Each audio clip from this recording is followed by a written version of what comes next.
Well, welcome back. We're ready to start again. And we're going to start where we left off last time. We've been talking about the 7 Years' War, aka the French and Indian War. And that was a war between England with many allies against France, also with many allies. And both of them had allies among the Indians of North America, so that the Indians were doing a lot of fighting against each other. There were pro-French Indians and there were pro-British Indians, and they fought serious battles against each other. So this was a very serious war. As I mentioned, it was a war all over the world, or in many parts of the world. It's sort of the first world war in the history of humanity. It's one of the most serious wars ever fought. The level of deaths was very high. A lot of people involved, a lot of troops involved, major battles at sea between the French Navy and the British Navy. It was a very, very big war for the time. And it all started because of the little guys, the little beavers. The profits of the fur trade were so great that both the French and the British wanted it, and they got into one thing or another, and it just led to this major, major world war. And as I told you last time, the early years of the war were not going very well for the British. They were fighting in various places around the world, but in North America, the British were relying on the militias of the colonial governments, the people who they had always assumed were responsible for the defense of the colonies. England had never sent regular troops to North America. I mean, that's the way the English ran. They leave the Americans alone, salutary neglect. And that includes letting them be responsible for their own defense. They have their assemblies, they can tax, they raise money. If there's money that they need to provide for their defense, they can get it through their taxes. That's the way the British system works. The colonies are sort of on their own, both for good and bad. I mean, that means that they're responsible for their own defense, they're responsible for paying for their own defense, but they have the right of self-government, and so they can use that to raise money for their defense. And that's the way it works. But of course that means that the troops that the Americans were using, the British Americans, were militia troops, and those guys are amateurs. They're farmers, they're not soldiers. Their training in military methods and marksmanship and so forth was very limited. And as I think I told you, the militias were almost social clubs as much as they were real military units. So they were not really up to full-scale combat against professional French troops. And although there were instances where they fought very courageously and very heroically, and they did well as under the circumstances, but bottom line is, it's professionals against amateurs, and most of the times in situations like that, the professionals are going to prevail. And so things were not going well for the British, and that was true just in the whole war, not just here in North America and other places too. Things were going poorly for the British. And then, as I told you, Britain got new leadership under William Pitt, and Pitt really shook up the whole operation. He made some changes in administration, he made changes in procurement, he made changes in financing. He put the war on a much better position for the British, and among other things, he was responsible for sending British professional troops, whom for want of a better name we call the Redcoats. That's not really a very good term, but that's what people know, and that's sort of the conventional term to use. He sent Redcoats to North America and started relying on professional British soldiers instead of relying entirely on the amateur militias. And that turned things around, and in general the war turned around, and it looked very clearly after a couple of years, as we got down into the late part of 1762, everybody could sort of see the handwriting on the wall. England was going to win, France was going to lose. And so people in England started talking about, what are we going to want from France as a defeated country. And the way things work in those days, you go to war to get stuff. And so now England has to decide what stuff are they going to demand from France as the price of losing the war. And it kind of came down to, this is a little bit of an oversimplification, but it kind of came down to, on the one hand, we could take the French colonies in the West Indies, of which the largest and best known colony was Haiti.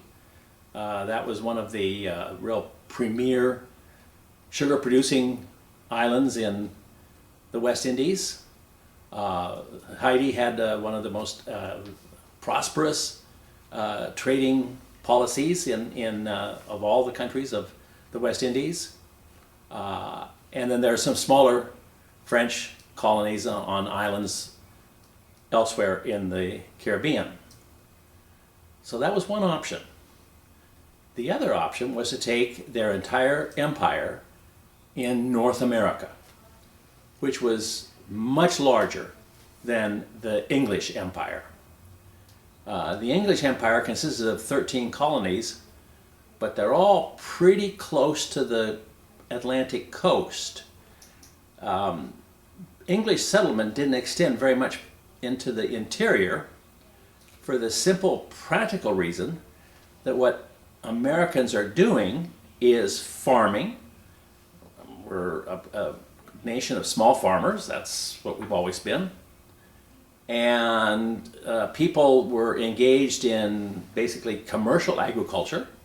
They produced some stuff for themselves and their neighbors, but the key to American agriculture was to produce staple goods for export.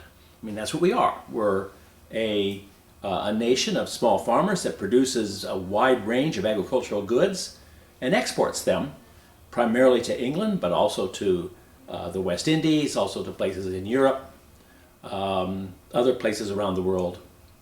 We're an exporter of raw materials, mostly agricultural, but some other things that we kind of extract from the natural environment, such as timber and fish and iron, and now, of course, most recently, furs. That's what we do. Well, that means if you're a farmer, you have to have access to the Atlantic market. You have to be able to ship your harvest to some point on the coast where a ship can come in and take it to England or the West Indies or wherever. So you have to have access to a port.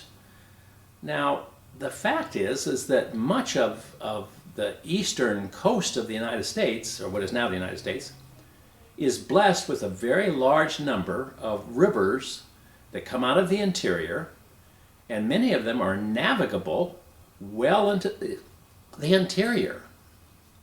The Hudson River runs from New York City, 50 miles up the Hudson Valley, and you can sail a ship all the way up to Albany, and I'm not sure how much further, but you can go well into the interior of New York on the Hudson River because it's this river, it's navigable.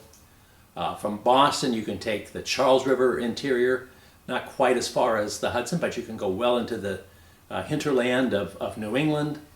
From Philadelphia, you can take the Schuylkill River into the interior of Philadelphia, which is from the agricultural standpoint, rural Pennsylvania was one of the most productive areas of all. Pennsylvania had become the second largest colony. It was one of the oldest ones. It was one of the newest, one of the youngest ones. It was not founded until 1682. That's what, I can't do the math, 75 years after Jamestown. But Philadelphia had become the largest city in America and very wealthy interior, good hinterland. Much of eastern Pennsylvania is very rich farmland. So the rivers there take the produce from the farms of this very rich agricultural area down to Philadelphia for export, and it's a very profitable, very successful operation. And then there's rivers from the south. Most of the south doesn't have any cities. Charleston, South Carolina is an exception. But a lot of the other areas, there's maybe not a port, not a city, but there's places along rivers that you can use as a port, and that's what people in the area depend on. So this is the way the American economy worked. We've got all of these rivers. As I say, we're very fortunate to have so many rivers that carry us into the interior and enable farmers in the interior areas to produce and export their goods and get them into international trade, get them to a port or to some point along a river where there's a place where the ships will come in and dock and take on cargoes. And it works very well, but we don't go very far into the interior. I mean, 50 miles from New York into upstate New York, New York City into the upper part of the state, yeah, but that's all the further we go. So Americans, British Americans, are pretty well clustered along the East Coast. They don't go very far into the interior. I mean, they go a long ways in terms of this very rich agricultural area, but in terms of the total distance, they're real close to the coast, and they have to stay that way because they rely on access to the rivers to carry their products down to the ports right on the coast. By contrast, the French, while they have some agricultural areas around the modern-day city of Montreal, and they use the St. Lawrence River in the same way that we use the Charles River and the Hudson Rivers and so forth.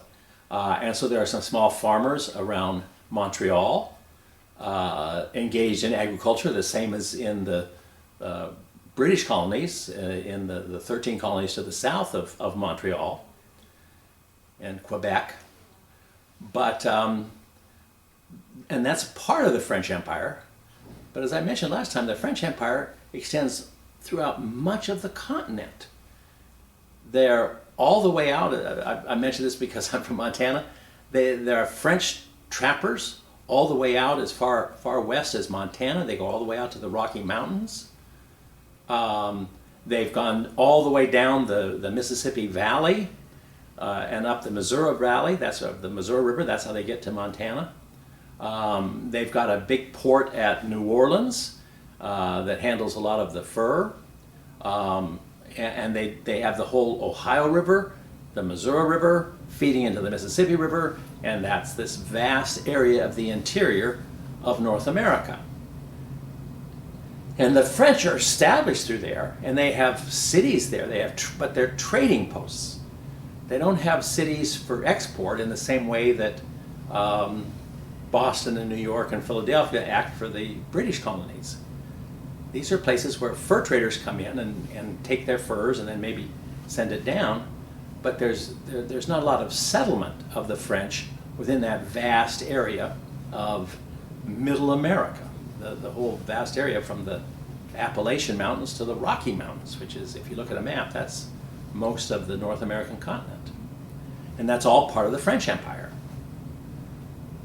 So there's a large French Empire in North America as one option for the English, versus the West Indies as the other option. And basically people sort of understand that England is going to be able to pick one of those at their choice, but only one. You know, if they tried to get both, the French would say no, and then the negotiations for a peace treaty would fail. England is going to be able to choose, but they can pick what they want, but only one.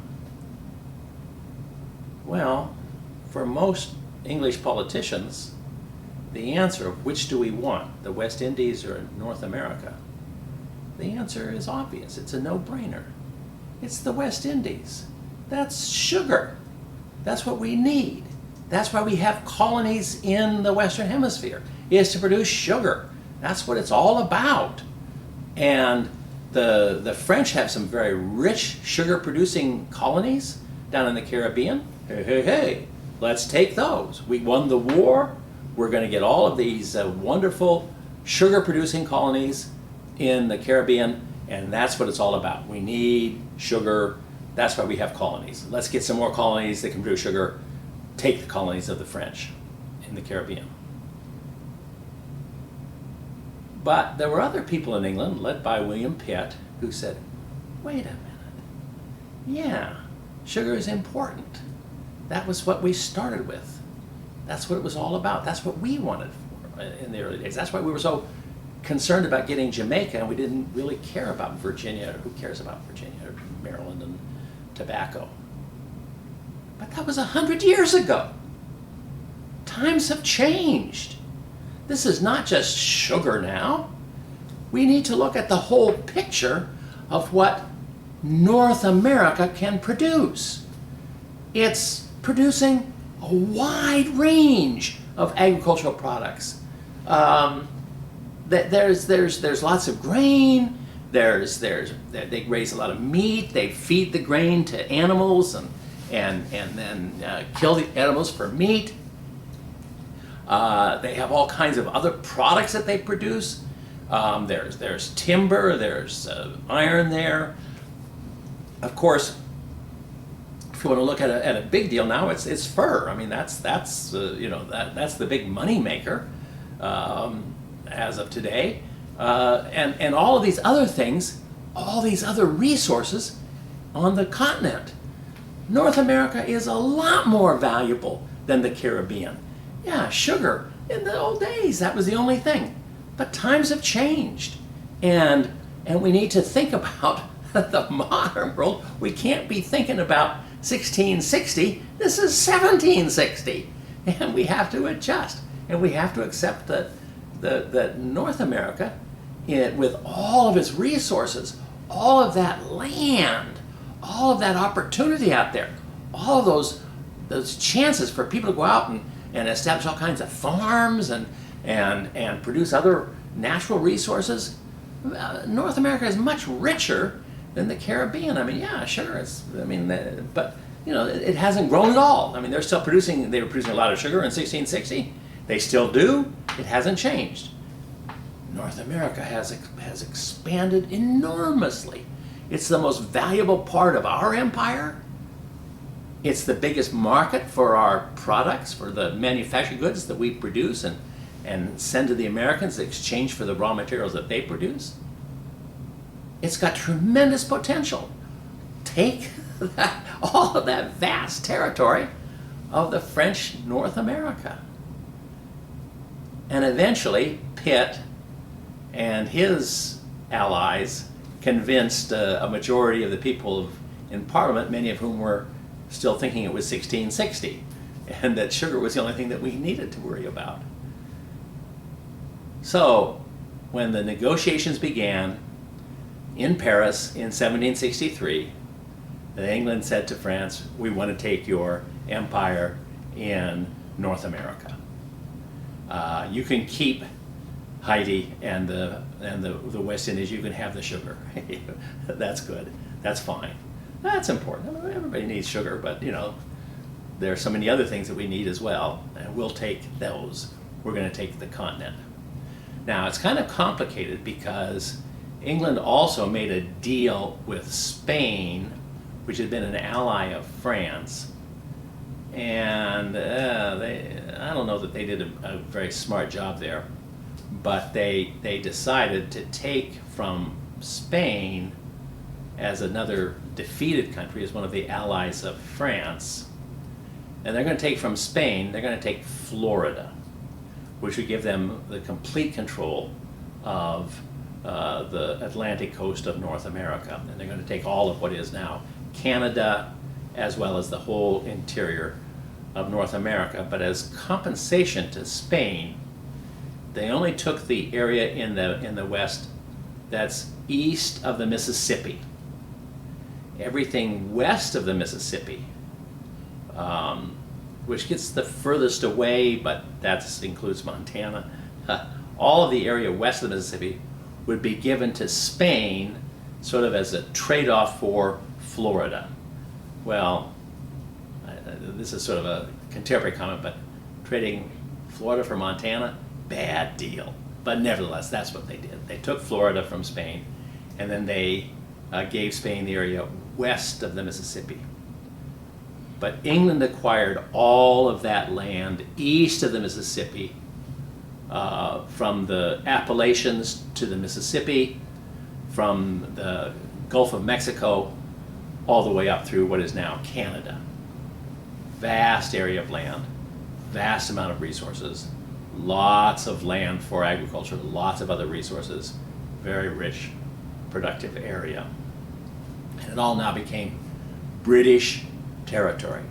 So the war has been very successful for England. They acquired that vast empire of land with all of its resources, and they're now in a position to start dealing with that. But as England looked at this, and they thought about it, they figured, the key to this whole thing is the Indians. The Indians control that land. They're the people who are there. There are no, for all intents and purposes, there are no white people out there, only some fur traders. There's no settlers. There's a lot of fur traders, and there have been French fur traders.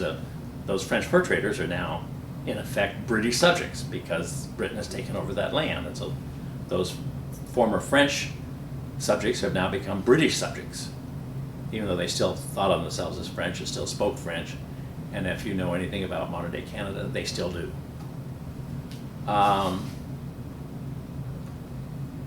But the English are very, very conscious of the Indians and the fact that they've just fought a war against the Indians, or at least some of the Indians. And they've signed a treaty with France, and France has pulled out. They pulled out their troops, they pulled out their colonial administrators, and taken them back to France and turned the area over to the British for British jurisdiction. But the Indians are still out there, and many of them have a long-time hostility to the English. And England's leaders are very worried about the potential Indian threat to any kind of settlement. And one of the things that happens in 1763, I don't know what month it was. I don't know if it was exactly before or after the treaty was signed. The Treaty of Paris was signed in 1763, and sometime during that same year, there was a very serious rebellion by Indians in upstate New York, by the Ojibwe Indians, led by a guy named Pontiac. And this is called Pontiac's Rebellion.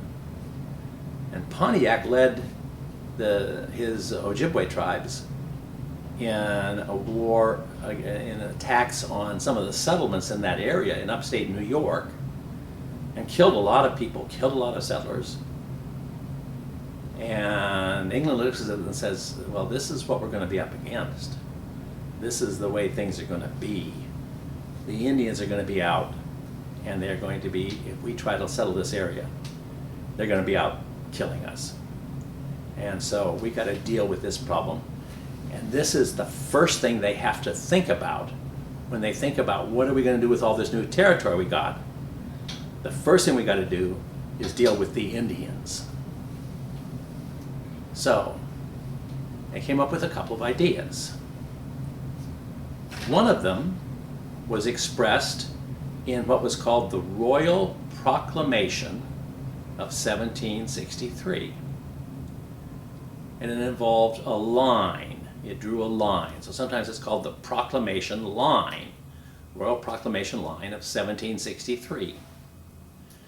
That was a line that ran roughly down the Appalachian Mountains, from way up in what is now Canada all the way down to the Gulf of Mexico, essentially for all intents.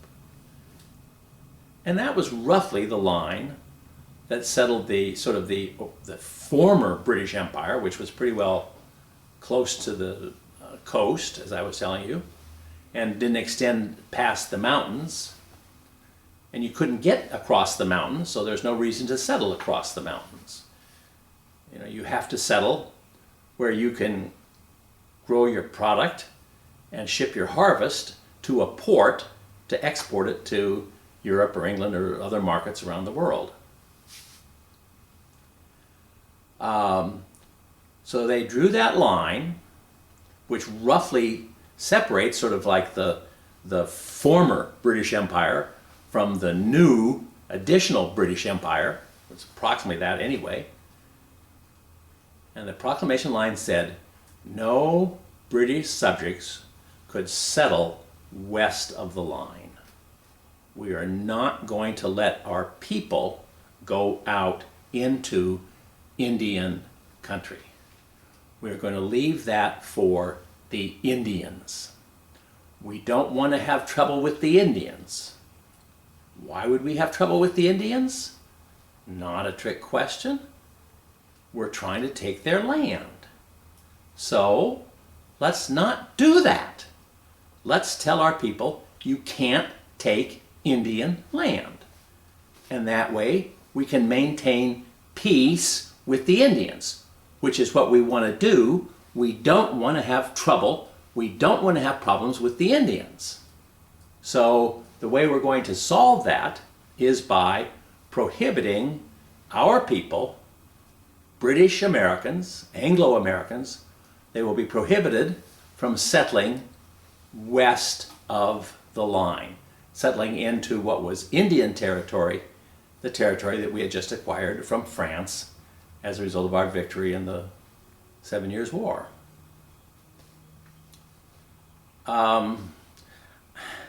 Sometimes people hear about that and they think, oh, the English are finally trying to recognize Indian rights.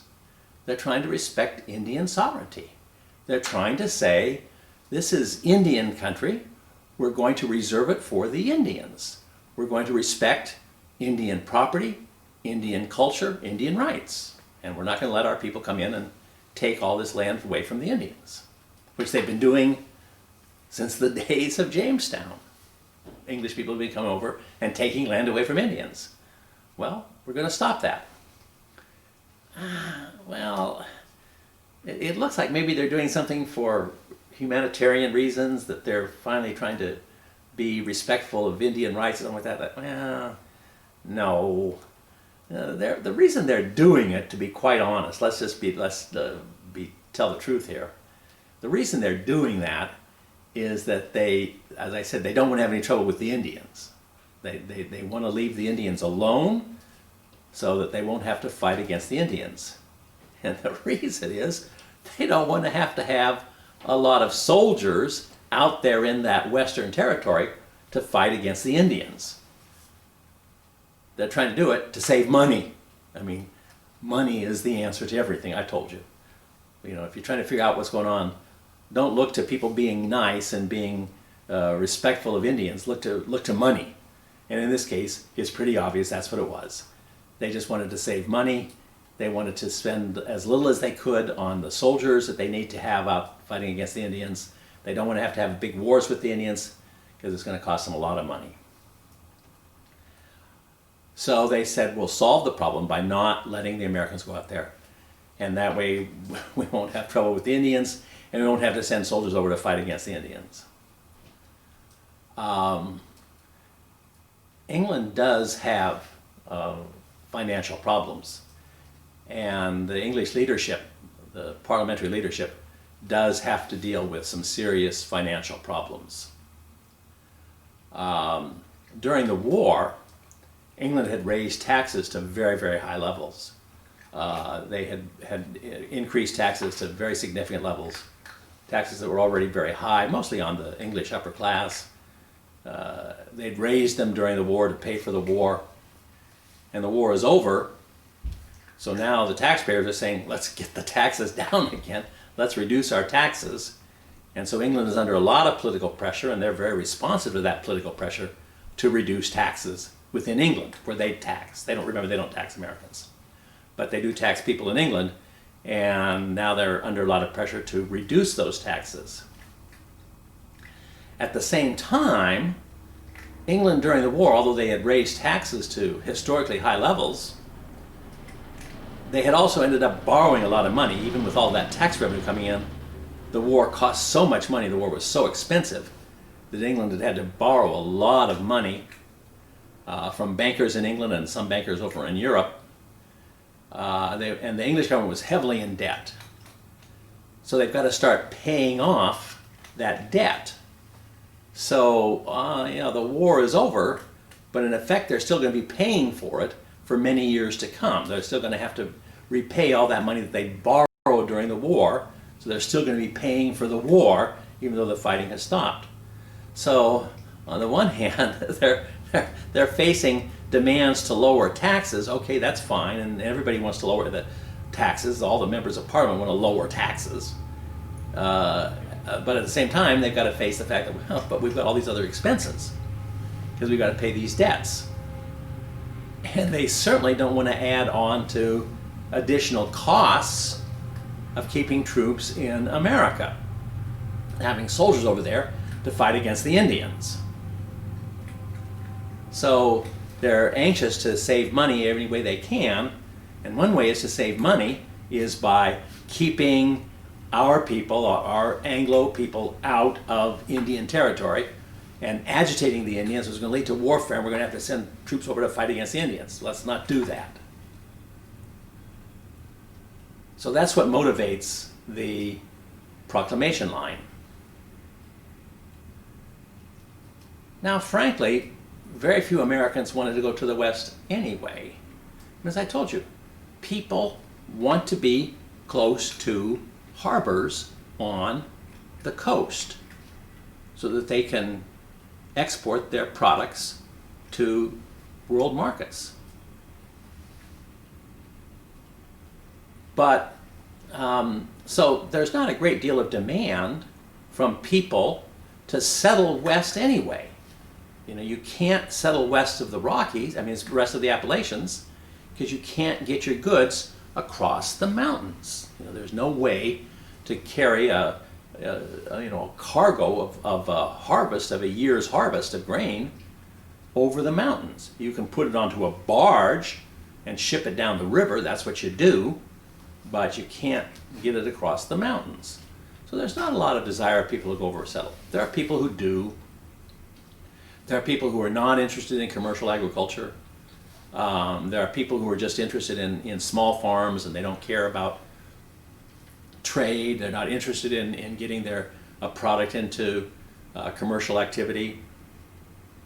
One of the things they do is that they figured out as a way to ship the corn is by distilling it into something called whiskey, and they can then ship the whiskey that you can put on you can take your year's crop of corn, convert it into whiskey, and then you put the whiskey in kegs, and you can put that onto a pack train of horses and carry that across the mountains. But not many people do that. That's not what people want to do. So there's really not much interest into going into the West anyway.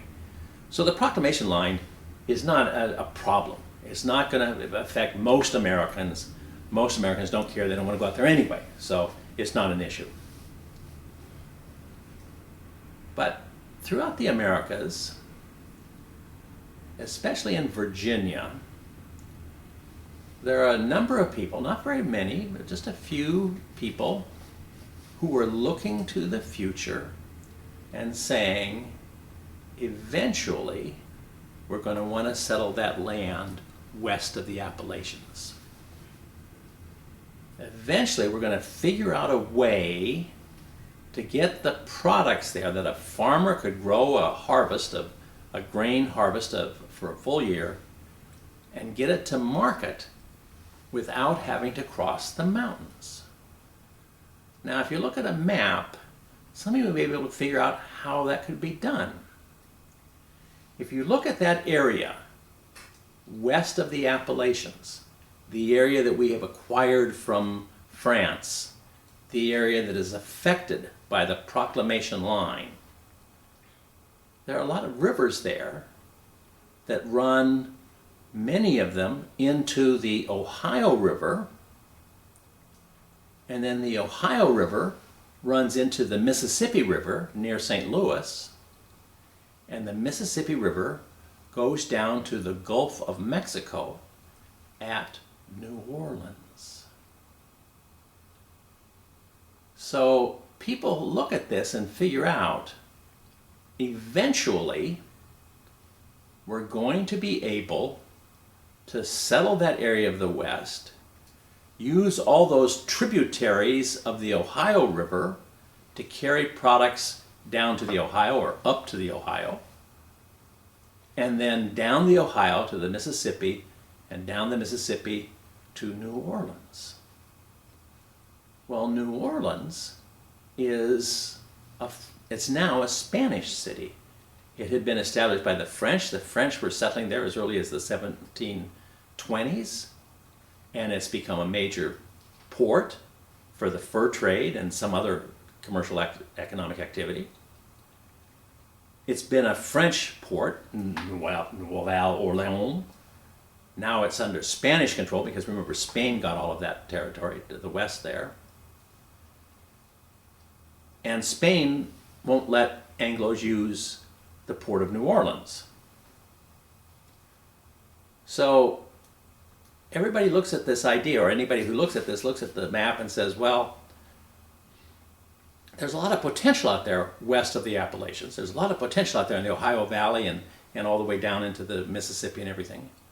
There's all sorts of land there. There's all sorts of resources there. But the key is New Orleans. Somehow, we've got to get the port of New Orleans. And nobody knows how or when that's going to happen. Sometimes I call it the New Orleans problem. We've got to solve the New Orleans problem. But people can look ahead. There are entrepreneurs, there are speculators, there are investors who are looking at maps and saying to themselves, someday, somehow, who knows how or when or what's going to be, we're going to solve the New Orleans problem.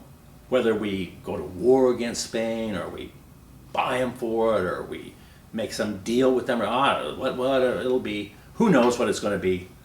But sometime we're going to get access to the port of New Orleans.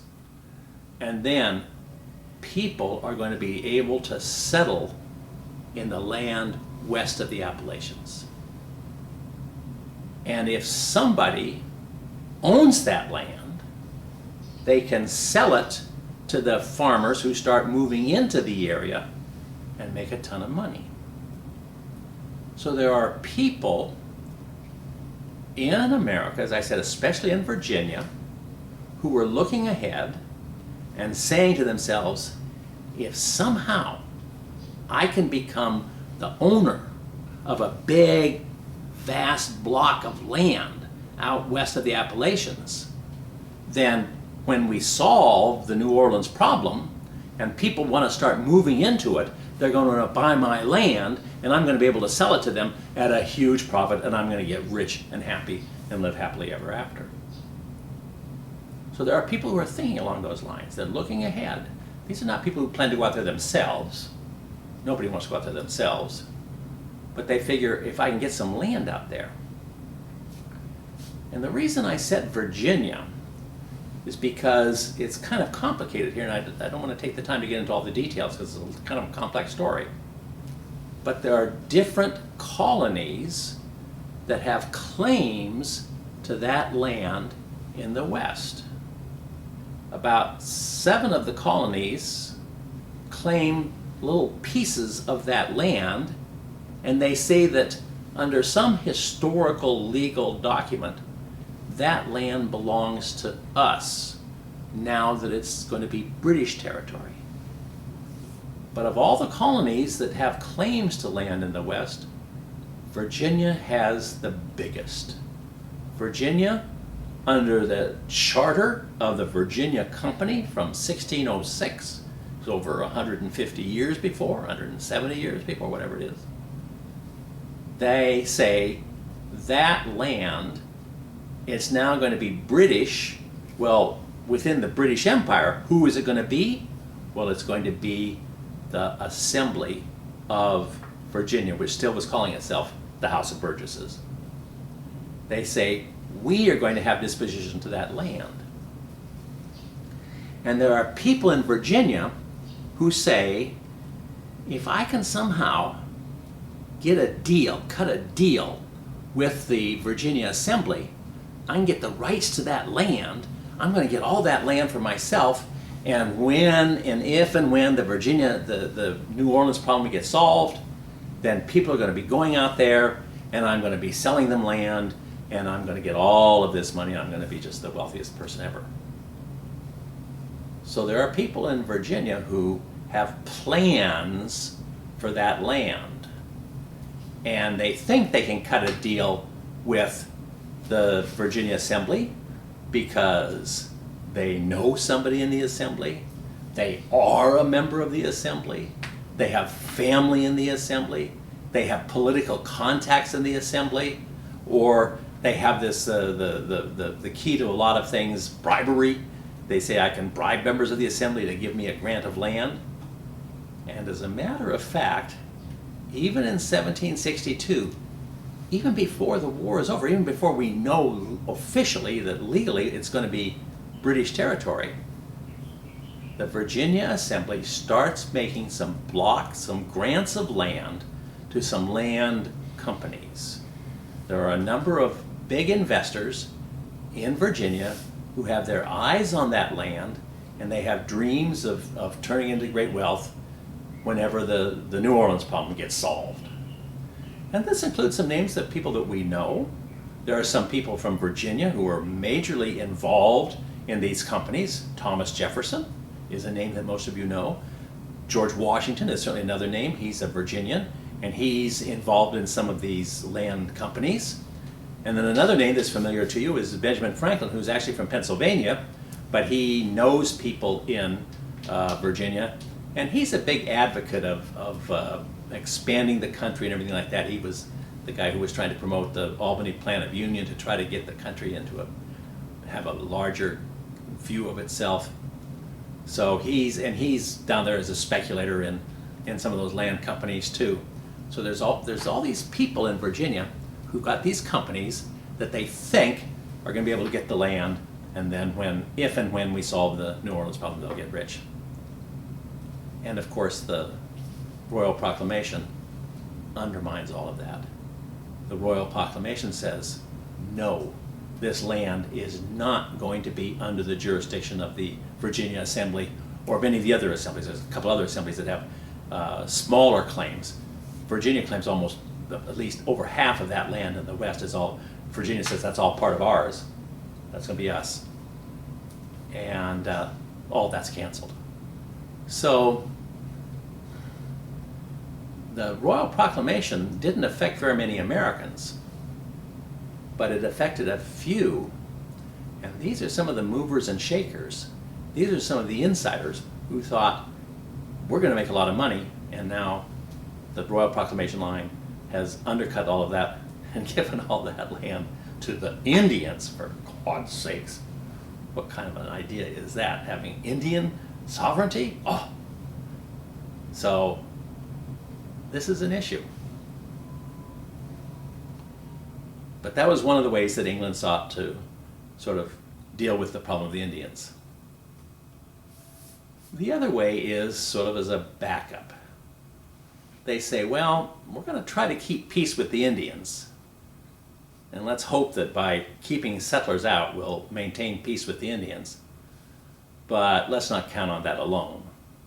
Let's get some soldiers out there. So they say we have to maintain a military presence in the West as a safeguard against Indian attacks. Now, if you've been following, you know that the way England always solved these problems, the way they always dealt with this, was by leaving it up to the assemblies and their militias. You guys are responsible for protecting yourselves. And that had worked as long as we are only small settlements close to the Atlantic. Now we've got this whole vast area of land out in the West. We're going to have some forts out there, and we're going to have soldiers there, and they have to be there on long-term duty, staying there as safeguards against a possible Indian uprising, such as Pontiac's rebellion. And we can't count on the militias to do that. I mean, we need some soldiers out there. We need real soldiers who can be full-time on duty in what are going to be some remote forts out in the various areas of the West. Which means we're going to have to keep the regulars, the redcoats, in America, at least some of them. We're going to have to keep them in the forts that we've established during the war, either that we built or that the French built and we took it away from them. One of the biggest French forts was at a post that was then renamed after William Pitt. They started calling it Pittsburgh after William Pitt. It had been a French fort, but the British captured it during the war, and then they renamed it Pittsburgh. So you know where they are. They're out there in the West. And they're going to have a lot of soldiers out there. And we hope that they won't have to go to combat. We hope that the Indians remain peaceful if we don't try to take away their land. But we've got to have the troops out there anyway, just in case the Indians do attack, as it happened with Pontiac's rebellion. And we can't have any more Pontiac rebellion coming around killing a whole bunch of people the way Pontiac and his followers had done. So they're going to keep troops out there. Now this raises the problem. Money. And as I was telling you, England is short of money. I mean, they've got all of their normal expenses to pay. Running the English government in peacetime, before the war, had been very expensive because they have this huge bureaucracy to maintain. They have a navy they have to maintain. They have all kinds of expenses. They've got to maintain all of those normal expenses. On top of that, now they have to repay the debts from the war. All the money they borrowed has to be repaid. And on top of that, you're going to have some troops in America, which you had never done before. One of the reasons you never wanted to send troops to America was because you don't want to spend any money. Well, now you're going to have troops out there. So this raises the question of where is the money going to come from? So England decides, I think many of you can anticipate where we're headed with this. I hope you're thinking and you're looking ahead and saying, oh, I know what they're going to have to do. I think it's pretty obvious. The leaders of England, the leaders of Parliament, decide we have to tax the Americans. We're going to have to do something that we have never done before. Tax Americans. Okay. Now, in looking at this and in crunching numbers, the Army told the parliamentary leaders about how much it was going to cost.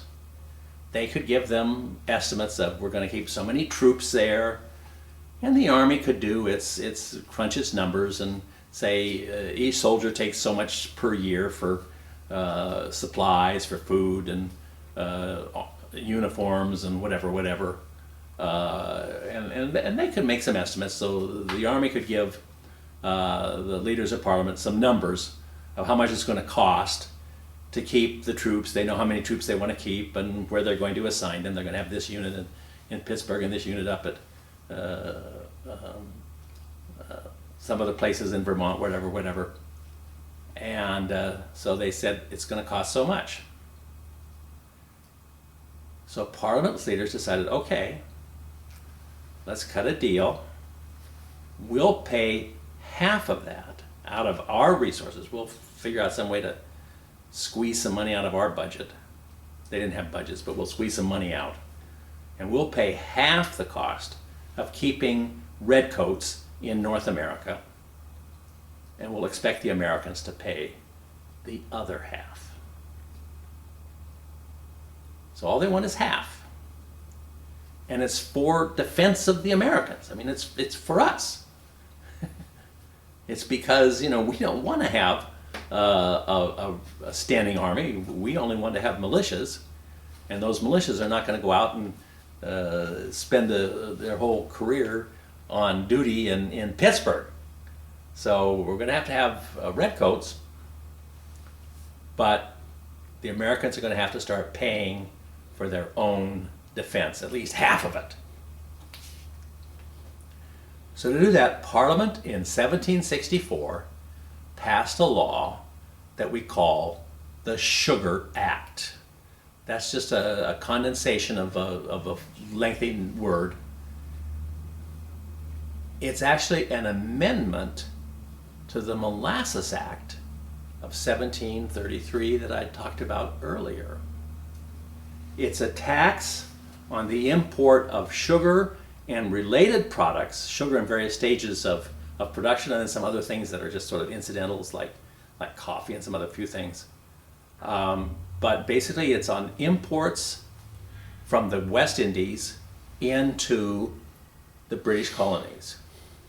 And the Molasses Act, remember, had tried to prevent that trade and had failed, and smuggling was just rampant.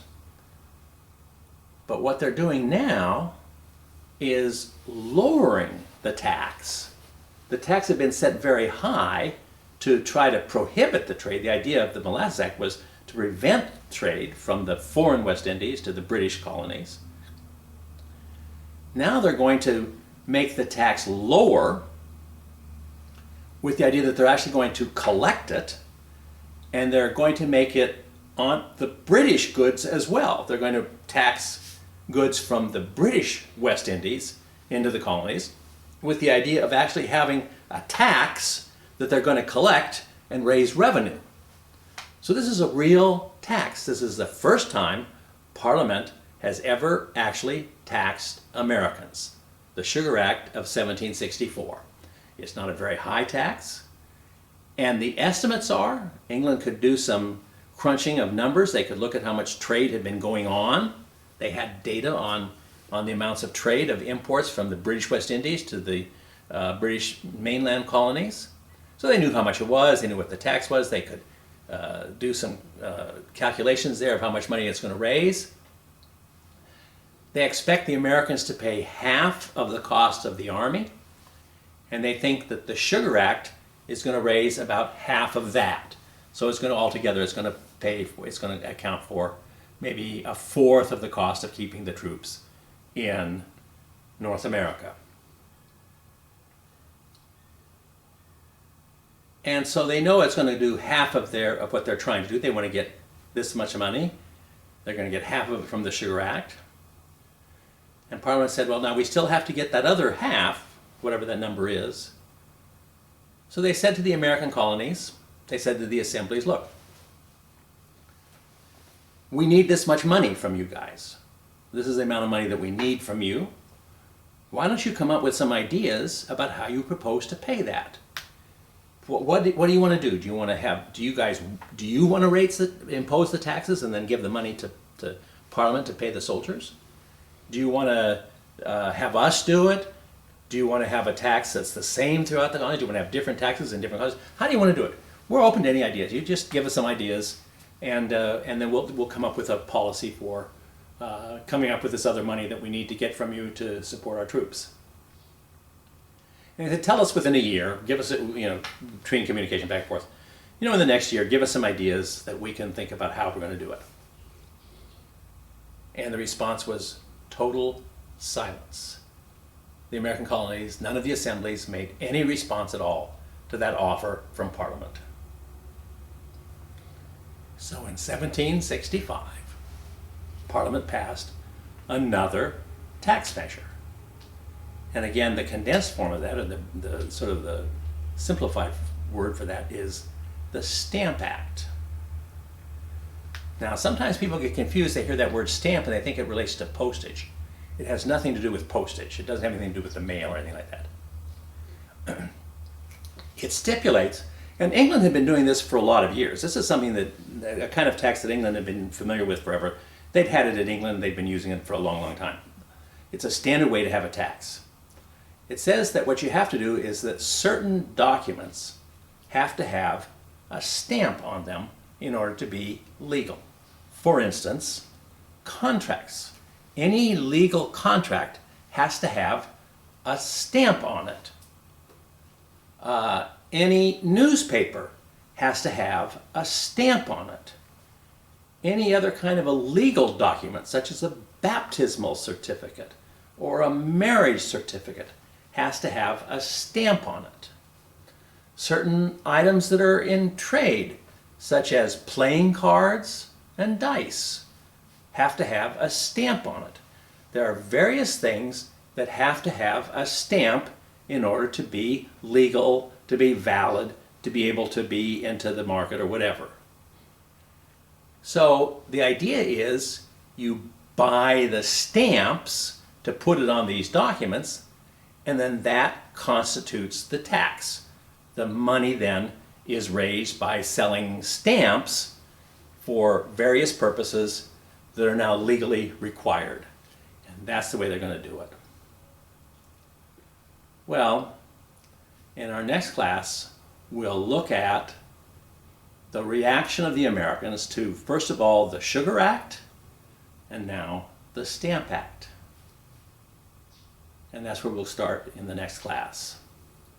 Now, I need to remember to ask you the question for today's class. This is the question that you write a little answer on, and then you get up to 3 points. Most of you, incidentally, have been getting 3 points on the previous questions. So here's the question for today. Why did England pass the Proclamation Line of 1763?